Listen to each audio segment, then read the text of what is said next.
Welcome to the next chapter.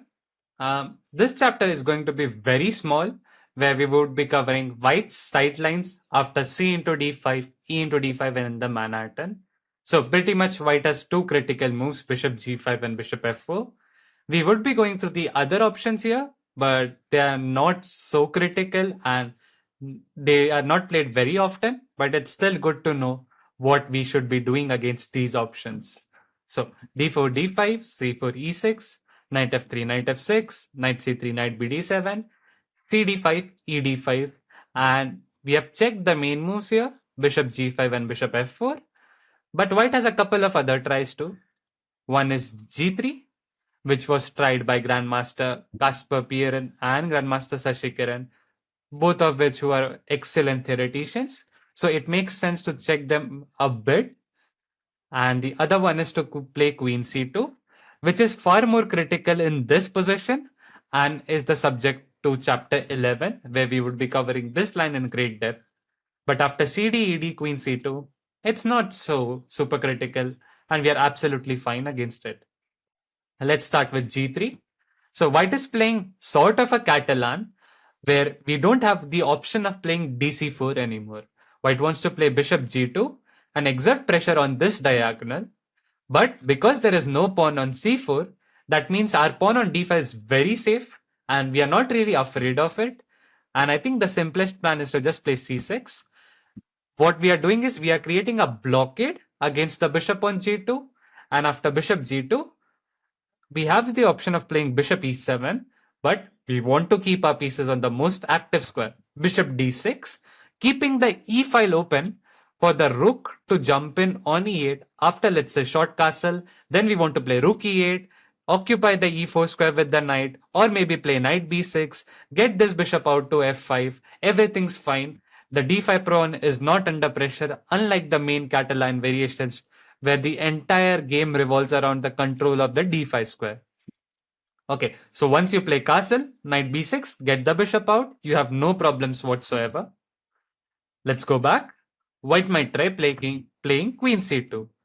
And the point of white is, if we play bishop b4, white wants to play a3, and if we take, white wants to take with the queen, keeping the pawn structure intact. We still go for bishop b4, and now bishop f4 or bishop g5 transpose to lines which we have already checked. And if white plays a3, we take, queen takes. Of course, taking with the pawn doesn't make sense. Why are you spoiling the pawn structure if you have played queen c2? Essentially, you have wasted time, right? You should have played something like bishop g5, which isn't great either, but queen c2 and then b into c3 is even worse. We just play c5, then we want to play queen a5, castle, play knight e4, put pressure on the c3 pawn, maybe play b6 and bishop a6, exchange of the light square bishop, and then enjoy the weak c4 and e4 squares. Queen c3.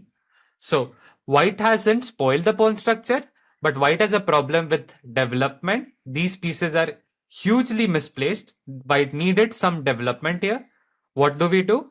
We attack. Knight e4. We gain a tempo. We attack the queen and gain a tempo. The queen needs to go back. We firstly finish our development on the king side, get our king safe, and now we are ready to strike in the center with c5. White needs to play e3 here. Something like bishop f4 is very slow. c5, queen a5 check is coming. The king is under huge trouble. The rook is also coming, and we would have pressure from all ends on the king. And if you play e3, now these structures are usually good for white, provided this c1 bishop is on f4 out of the pawn chain. Because it is restricted by the pawn on e3, the bishop is poorly placed, and that's why our position is completely fine after knight df6. We were following Anand Topalov here, and we deviate with knight df6. The idea, we open up the diagonal for our bishop, and then we want to play c6, maybe put bishop on g6 so that it's not really vulnerable, and then put the knight on e4 on d6 where it is well placed, the best square for the knight. Maybe get the other knight to e4 after trading off the light square bishops. Our position is completely all right thanks to the weak square on c4 and the bishop on c1.